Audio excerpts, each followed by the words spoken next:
Joining me on the podcast today is my main man, Kyle Davie, the biggest Steelers fan you'll ever meet. Kyle, what do you think about the Trubisky, Kenny Pickett situation going on right now?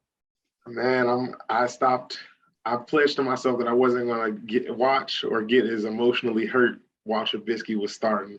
And now that Kenny's back, I'm back to watching. I watched the whole second half on Sunday, and I'm like, they've got me back addicted again. So we'll see how it goes. But it's the next four games. Got Buccaneers, Dolphins, starting with Buffalo this Sunday. It's gonna be a test. I just want to see if he can look good, and if we lose, we just get a higher first round pick. So as long as he looks good, that's all that matters. It's a tough stretch for sure. I mean, I'm a fan for Kenny Pickett. Throw him in there. I know he don't have the experience, but how do you get experience? You play the games. Throw him in there. Exactly. I think we could be undefeated right now or close to it if he'd have been starting, because he's just – the way he's playing, he's just loose. So I like the kid. Let me play off your Steelers love here for a second and go start, bench, cut, Jerome Bettis, Troy Polamalu, Terry Bradshaw. Who you going with? Okay, I can start with the cut on this one. That's Terry Bradshaw. I always thought the hype when he was playing was just a little bit overrated. So I'll go cut Terry, start Troy, because he's the greatest safety of all time, and we'll bench Jerome and put him into those goal line situations like he did when he was in the Bird. Man, I know you grew up in Douglasville, but you actually went to boarding school in New Jersey. What was that like? So I went to boarding school, started my freshman year of high school and all the way through my senior year, and it was a really good experience. I learned to just embrace a bunch of different cultures. I was out in New Jersey, so it was a complete flip from just, the warm summers of Georgia to the brutal, mean winters of New Jersey. So I had to get ready for that real fast. But overall, it was a great experience, just meeting people from different backgrounds from all over the country, all over the world. I got multiple friends that I still keep in touch with, and I haven't been back to campus, but I want to go back soon just to see how much it's all changed. But I met a lot of lifelong friends and just made a lot of good networking experiences. Got to travel the world, study abroad a little bit myself, and go to Africa a couple of times while I was there. So it was an awesome experience, and I'm 10 out of 10 would do it again and recommend it to others. I think it was a lot of fun. I wasn't expecting that answer. That's crazy. Africa? Yeah. We had my junior year. We went on not even a service trip. Just a teacher had a daughter that lived and worked there, and we went to see their school, just kind of learn about life in Rwanda. And it was awesome. I mean, the people I went with were really cool. The trip itself was just eye-opening. And it wasn't my first time going to Africa, but it was my first time going with teachers and friends from school. So that was just an awesome trip. I'll never forget that one. So I'm not even going to ask if you were calling moms back in Douglasville about being homesick. Yeah, my mom, my parents, since a young age, I've went abroad and went off, whether it be for school or abroad or a trip, without my family, just because I was applying for different programs. So I got used to it at an early age. So I think I built up that independence. But then when it comes to going to Jacksonville State and things like that, those are always, I could tell that I needed those because I had been gone for such a long time from my parents and my family. So sometimes you realize you still got to build that up, even if you do it without it for so long as a youngin', you still got to get that at some point because your family, you need them. Those are your rocks. So you mentioned you went to JSU, and that's where we met. And I knew that you went to New Jersey for high school, but I didn't know that you spent a year at Pitt before you came to JSU. Right. Yeah. So I applied to a lot of Northeastern schools coming out of high school since I was already up there, and they're a little more familiar with Blair, so it made it easy. I still applied to JSU coming in as a freshman as well. I just decided not to go there because I had a friend that went there, and his mother told my mom about it and took a visit and everything. Just decided not to do it. I kind of was in love with the big school hype at the time. So I went off to Pittsburgh. Obviously, being a Steelers fan, I was in La La Land for a little bit, and I had a great time socially and but academically, I didn't have the greatest time. I wasn't able to actually major in what I wanted to. They didn't have a sports management program at the time. So I had to go the business route and then cater my internships and things like that to sports. And I was just struggling to do that. Wasn't able to work with the basketball team and the football team like I wanted to because they were already full. And there's just a process to do those things. So I ended up transferring to JSU, and it was like the greatest thing I could have done. Just as far as I immediately got there, reached out to our basketball team, and they brought me in for a little trial period to see if I could be a basketball manager. I was able to work with our football program in the suites department. I was able to work with our state-of-the-art recreational facility as far as membership services, and those are just like huge pieces of my resume and huge learning experiences my entire time at JSU. So that was integral just to where I'm at kind of right now.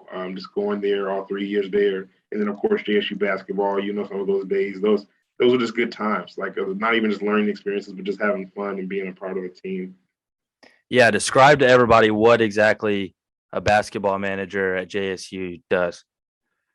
So I think it depends on what, like you said, it's a good smart to specify at JSU, because in mid-major D1, it's all kind of entails a little bit of a different thing. But at the basis of it, you're working, helping, assisting with the day-to-day operations of a basketball team, whether that be practice, equipment handling, laundry, those kind of dirty tasks. It could be transportation, taking players to see their like physical therapy appointments, or just riding a player to class. But then the fun parts, game day, sitting behind a bench, cheering on a guy, helping a guy with his shot, rebounding for a guy, just like those kind of things that are just that you want to be a part of if you're on the team, or if you're just a fan, you kind of wish like, man, sometimes I wish I was down there. And so I used to have those feelings, and I decided to reach out and see if I could help out, and they took me on. And after that, it was just like it wasn't even a job. It was just like something fun I did on the side, but it was almost full time. So, it takes up all your time and stuff, but you love it. So you don't get sick of it. And your friends are always kind of asking like, hey, where you at? Are you going for the weekend? But you get to say that you've been to West Virginia or Wichita State and all these cool campuses, Penn State, Cancun, different trips like that. So it was awesome. And you grind. It's definitely not like it's not a pretty boy job, but it's a ton of fun. You make a lot of connections, and you earn a lot of respect if you do it well. I can definitely attest to that, man. Some of the best times of your life, me and you being basketball managers at JSU, me being a football manager here at Alabama. Like you said, like you mentioned, the off the court and off the field experiences and getting to know the guys and the coaches and building those relationships. That's really, huge also. But after JSU, you went to Nebraska to be a GA at a little NAIA school, Midland University. What went into that decision? What was Nebraska like? So just as far as the decision, it was right at I graduated in the middle of COVID. It was unlucky timing, I guess. We kind of ended the school year in the middle of March as far as being present on campus. I went home. My parents were sticklers about not getting sick, so I went home and stayed there just like for a while, for about, what does that equal out to, about 5 or 6 months maybe. And it was my first time being at home for that long in a long, long time, like since middle school, because like we said, the boarding school part. So that was a bit of an adjustment, just being back with my family. But it was much needed. I think I got closer with them, and they got to see me kind of work, whether it be school work, presentations. I still had a lot of final presentations to do at the time. And then in the end of it, I still got to walk the stage at JSU. I came back in August, and they invited us back, and we still got to celebrate our graduation and things like that. But around that time, in the middle of the summer, I was applying to different schools, and unfortunately, a lot of them had closed their sports programs for that season, that fall season. I had a potential job with a school down in Daytona Beach, and they last second canceled their sports season. So a lot of things were falling apart for me as far as that next step. And I was considering just working for about 6 months and waiting until January and maybe going back to that Florida school, or wherever it may be, to pick up back in the sports world. But the Midland, I stumbled across them on the NCAA page as far as graduate assistantships, and I looked up the school and could kind of see myself there. And I never had an issue with relocating, whether it be Nebraska, California, wherever it was going to be. As long as it was feasible, I always said I'd take the chance. So I decided to go with it. I reached out and had my interview, and they needed someone. And I think I did pretty well for myself in the interview aspect of it, and just kind of could tell I would click with a lot of the people I'd be working with. And I got there, I was by myself for about 6 months, didn't have a roommate, just kind of went into the office every day and worked alongside them. And it was sports information. So I got to be a part of every home event we had, and we had a ton of sports. It was like 33 sports, the most in the state. And we had things from bowling to shotgun, lacrosse, like a lot of different just types of uh, sports that I wasn't really familiar with, never played, never really seen played live. And I learned to stat them. I learned to recap them. I learned to write feature stories on their different athletes. And you get close to a bunch of athletes, a bunch of coaches, other grad assistants. And it was another time where it was kind of like the JSU thing where I got to be a part of a team, this time just on a way bigger scale. And you get some teams that you get super close to. I mean, our volleyball team made multiple national title runs while I was there. So I got to go on trips with them for their conference tournament and then for their national tournament. And we went all the way to the championship and were runners up. And I got to be a part of photographing that entire experience. So the girls would come to me asking me for the photos after the game. And that's like kind of cool just to be able to do something for someone like that in such a big moment.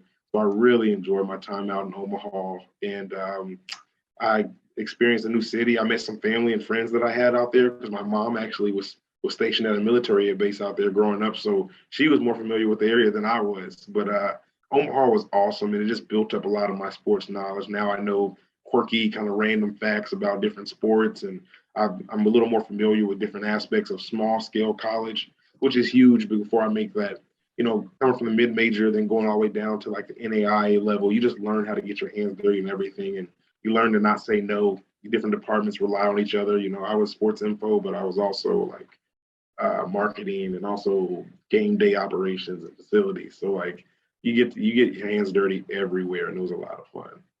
I know you were working with 33 Sports, and you were doing some other sports like hockey and lacrosse and soccer. How much fun was that to kind of dabble in some sports that you normally wouldn't? It was a lot of fun. I mean, like, yeah, we had a bowling conference tournament my last year there, and I had never seen competitive bowling live. And I actually like bowling, but just to watch it live, I mean, don't get me wrong, it goes for a while, and by the end of it, you're like, okay, I've seen enough bowling. But it was really exciting just to see like different teams compete for that, and like legit athletes that take their craft serious, but they're doing a sport that not many people hear about. So that was interesting. Or writing, like I wrote a lot for our shotgun team, so I got really close with our shotgun head coach and just talking to him about the different nuances of shooting discus or trap shooting or skeet shooting or just the different types of events and like how to like get inside the head of a different athlete when they're going out for a shoot. Same thing with like lacrosse. Our lacrosse programs were both new when I was there. So it was two coaches trying to start up programs in a conference that had a lot of good talent. So they were getting crushed on some days. And it's like them having to like, fight through that and then just know that, hey, we're going to only get better. And then watching them take that jump their second year to where they're beating up on new teams. And so you get to like watch a lot of that growth. And that was a lot of fun, just making those relationships, meeting all the new coaches. We had a new athletic director come while I was there. So she was super nice, and it was great going from that transition from one person to the next and watching the culture change, and then watching the campus itself actually, make that next jump, new facilities, new coaches, new energy in the air. And I think it was good for us. And so I think all that kind of just positively impacted me too. I know you're at Louisville now, and you said you're a part of 4 different aspects of the athletic department. How you liking that, man? How's Louisville treating you? Hey, it's been awesome. It's month number 2 right now, maybe month 3. I'm not even a full 3 months in, and it's been a lot of fun. I've met a lot of people. My first few days here was just like a whirlwind. My supervisor was really good at making sure I met everybody, like senior level staff. So it was a lot of new names and faces, but it feels comfortable. Like when you meet all of them, and then the next few days you start remembering names, and you realize people actually remembered you and remember different things about you, and you get to going from like being the new guy to just being the guy that people can rely on for certain things, or somebody that's just trying to learn all the time, and people kind of get to understand what you're trying to accomplish. And I think that's been really beneficial because everybody's just lending a hand and being very genuine, very nice. They love this school and they love this team as far as athletics, like the fans. I mean, I hadn't been to a real Power 5 football game in about 5 or 6 years before I took this job. So when we had our first football game against Florida State, it was rocking. I mean, it was like maybe 55, 60,000 deep in the stadium. And I was on the field helping out marketing, like do a halftime event for our head basketball coach. And it was loud and it was fun. It was a lot of fun. So I'm enjoying it. I've gotten to go around the town a little bit. I went to some horse races the other day. So I'm doing a lot of things that I never thought I'd do and never knew much about beforehand. Kyle, you're the real deal. I want to thank you for coming on the podcast, man. Good luck to you up in Louisville. Yeah, I appreciate it, Skylar. Have a good one, man.